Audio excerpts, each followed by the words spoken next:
Assalomu alaykum jigarlar. Bugun men qishloqdan Toshkentga sayohatga keldim. Kampirga mol bozoriga ketdim deb sekin qochib keldim-da. Qani poytaxtni bir toza aylanamiz, ketdik. Oho. Buni qara-ya. Odam ko'pligini chumollidek g'ij-g'ij.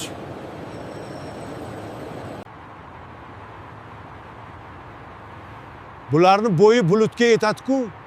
Qanday qurgan ekan-a? To'xta. Bu meni aylantirib o'ynayaptimi?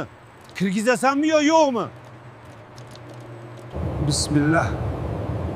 O'zi yurib ketyapti-ku. To'xtat, shofyor, to'xtat. Temir odam. Ukam, sen kimsan? Choyni o'zing damladingmi? Bu nima? Choy chaqani idishimi? Puli falon pul, ichida bir qultum narsa yo'q. Kel!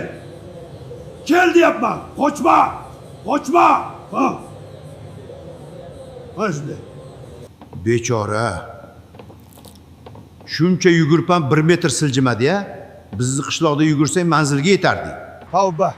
Bu nima bola? Ot aravatsam oti yo'q. G'ildirayli tayoq ekanki, minib ketsam suyaklarim terib yurmayin tag'in. Xayriyat-e. O'zimizda ovqat. Pizzasi ham o'ziga siylov oshga yetmaydi.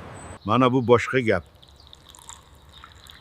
Shahar ham yaxshi-yu, lekin choyxonaning fayzi boshqa-da. Bolalarim, mana bugun Toshkentda bo'ldim. Shahar ham zo'r, chiroyli, hamma yoq yaltir-yultir. Lekin baribir qishloqning havosi boshqacha-da. Tinchlikka nima yetsin?